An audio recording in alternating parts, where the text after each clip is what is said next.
Morning, friends. This is Ash, WAT News, with an election update. It's November 22nd, 2020.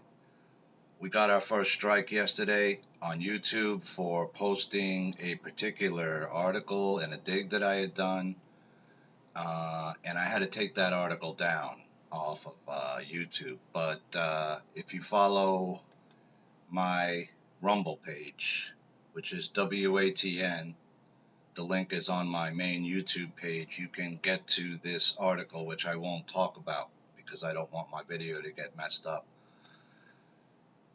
Go to We Are the News and you could check out this very important piece of video that is made by this particular doctor whose name I won't mention.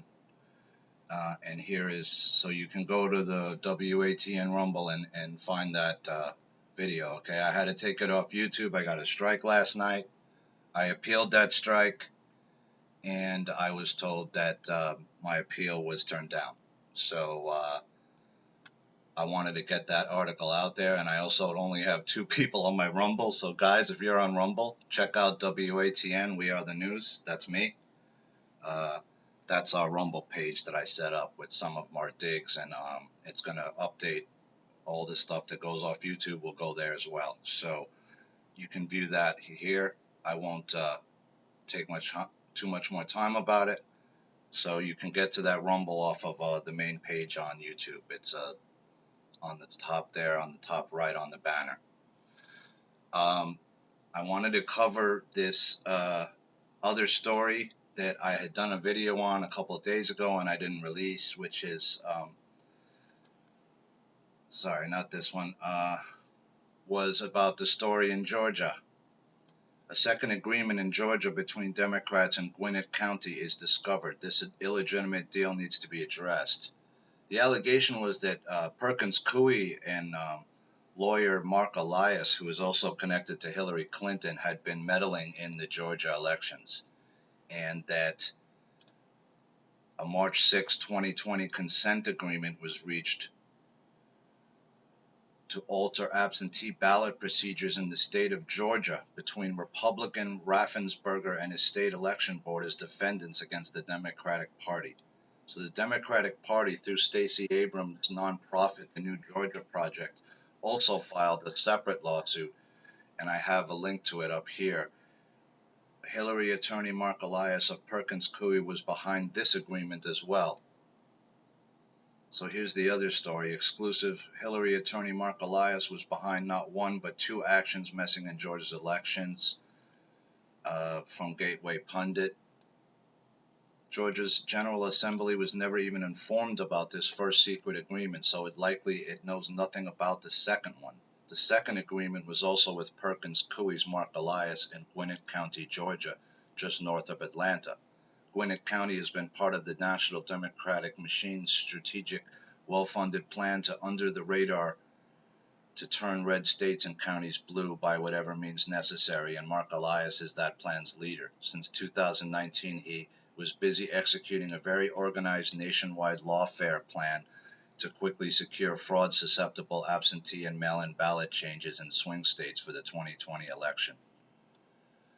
The plans apparently worked as Gwinnett Republicans lost races for district attorney, sheriff, county commission chair, and suffered a flip of the 7th congressional district seat, one reader shared with us. In one fell swoop, the national and state Democrat progressive machine took power and control of key leadership in Gwinnett County, Georgia. Another American red county goes blue.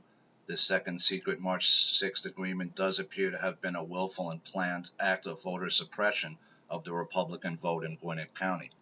Republican voters who live in Gwinnett County were, in specific, targeted by the National Democratic Machine and by every single public official in Georgia who signed, agreed to, or who knew about the secret March 6 settlement agreement against that county. It is reprehensible that Georgia's Governor Brian Kemp, a Republican like Raffensperger, is missing in action, ignoring the exploding crisis around him and unavailable to comment. So you can see here there's an issue, right? It's 2 different.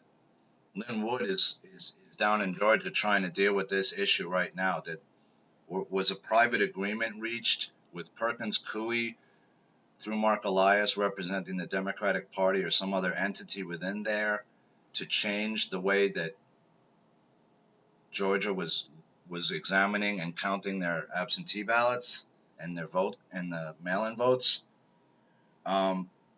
So Gwinnett County Republicans and conservative voters will, it is hoped, immediately contact Lin Wood and ask him to help them file a lawsuit against this second fraudulent, secret, unlawful, and unconstitutional March 6, 2020 settlement agreement and its envelope heist. In addition, Gwinnett County citizens and voters should contact Mac Brainard of the Voter Integrity Project, who right now has teams of people on the ground in Georgia gathering hard, cold data about Georgia's election. In mid-November, Lin Wood stepped in and filed suit against the state of Georgia, addressing the first agreement signed by the Georgia Secretary of State that he believes is illegal. In an interview on November 6th with radio host Lin Wood stated, and here's his whole quote, so we'll have to see how this plays out. Here's a, let's see how long this video is. Maybe we can listen to it. It's a 33-minute us video, now, so world-famous lawyer. I will include the links in this video for that. So you can watch that at your leisure. Wood filed the suit requesting that Georgia not accept the current results of the election due to the rules being changed and votes being made up. Lin Wood files emergency motion for injunctive relief against Georgia Secretary of State. So this is another case. We'll have to see it play out. Wood's emergency motion was denied last night, so they denied it, So it looks like they're putting in the steel here in Georgia. Motion to delay certification of Georgia vote based on a flawed recount was denied this evening by Atlanta Judge Stephen D. Grimberg. The oral ruling was unclear, but he may have overreached to dismiss my claim that election was unlawful due to Georgia Secretary of State consent agreement. In response, Wood will appeal the decision. Georgia voters have rights. It is our right to vote. We, the people, must have legal right to challenge backroom deals cut by state officials. They will not sue each other. An appeal will be filed to 11th Circuit Court. I did not do this for Georgia voters because it was easy. Stay tuned. Lin Wood. All right, so there's this a lawsuit that's going to go forward now in Georgia to address, if some kind of secret agreement was reached between the Democrat Party and elements within the Georgia, political machine. Did the governor make some kind of a private deal or a side deal to change the actual vote, which can't be done unless the legislature does it? So that's the issue here. The legislature would have to do that, change that particular way that the ballots were dealt with, and they didn't do that. So we'll have to see how this lawsuit plays out. This is the lawsuit right here. It's a 67-page document. Georgia 4 Pillars, the New Georgia Project, Reagan Jennings and Candace Woodall. Plaintiffs are Brad Raffensperger, and basically the much of the if you can see a lot of people in the state of Georgia here, they're suing. Gwinnett County Board of Registrations, all these different boards. And so I'll include that in the links.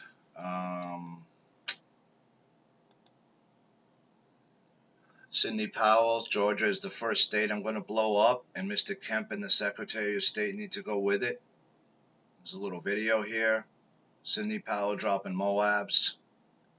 Well, there wasn't a video. I thought there was. Yeah, I have the video. Here it is. 12,000 votes. And what you see, will Georgia switch? Yeah, that's a total farce. Georgia's probably going to be the first state I'm going to blow up, and Mr. Kemp and the Secretary of State need to go with it because they're in on the Dominion scam with their last-minute purchase or award of a contract at Dominion of $100 million. The State Bureau of Investigation for Georgia ought to be looking into financial benefits received by Mr. Kemp and the Secretary of State's family about that time. And another benefit Dominion was created to award what I would call election insurance. That's why Hugo Chavez had it created in the first place. 12,000 votes. And what you So you can see there that she's also talking about election insurance, right? Nobody mentioned really that in that much of the videos. Was this a way that you could actually buy your election victory and they would, in the form of an insurance policy, to give you a little kick, 3% off the top or whatever was needed for you to win your individual race. They're going to have to go back and look into that now, because that's a whole other, can of wax or can of whoop ass you got to open up, right? If certain people were paying this company or someone within a party to do this, to guarantee a win, that has to be looked into. And this other article I saw was interesting. This is also a confirmation that something was seized. A piece of hardware has been secured in Germany. Newsmax reporter Emerald Robinson. National security source confirms a piece of hardware has been secured. So on Thursday, during the Trump campaign press conference, Sidney Powell weighed in on the Dominion Smartmatic servers that were reportedly confiscated. Powell confirmed the reports were legitimate. So we have pretty much some kind of a confirmation that something was seized. And Powell later joined Lou Dobbs and was asked again about the raid, and she disclosed more on the incident, saying there should be scads of evidence of, frankly, an international criminal conspiracy of the worst sort. And on Friday, Sidney Powell went on with Glenn Beck and told Glenn that the servers from Seidel in Germany were in fact confiscated, and, quote, I am hearing that it was our forces that got the servers. Servers from Seidel were confiscated the other day. I'm hearing it was our forces that got those servers, so I think the government is now working on an investigation of what really happened. On Saturday, Newsmax White House correspondent Emerald Robinson tweeted this out, breaking: a national security source confirmed to me that a piece of hardware has been secured. All right, so we'll have to see how that plays out, guys. And just one last thing, take a close read of Trump's executive order on establishing the president's advisory. I did a video on it the other day. A lot of people, some people online are talking, and the rumors are, could this be the beginning of NESARA? We don't know, right? But there's some verbiage in here that brings in major players in the government to handle this, to create some kind of board, right? And it's people like the Secretary of Defense and major players in the government. So we don't know if this is, but did Trump slide the NESARA into this somehow and word it in a way that wouldn't be noticed by many, and slip it through that way so these guys don't try to knock it down again? We'll have to see how that plays out, guys. So with all that, if you get a chance, please get over to my Rumble and check out that video, and subscribe to my Rumble channel, WATN. And with that, guys, I appreciate everyone watching my vids, and I hope you have a wonderful Sunday, and we'll be back in touch with you soon. This is Ash, WAT News, signing off.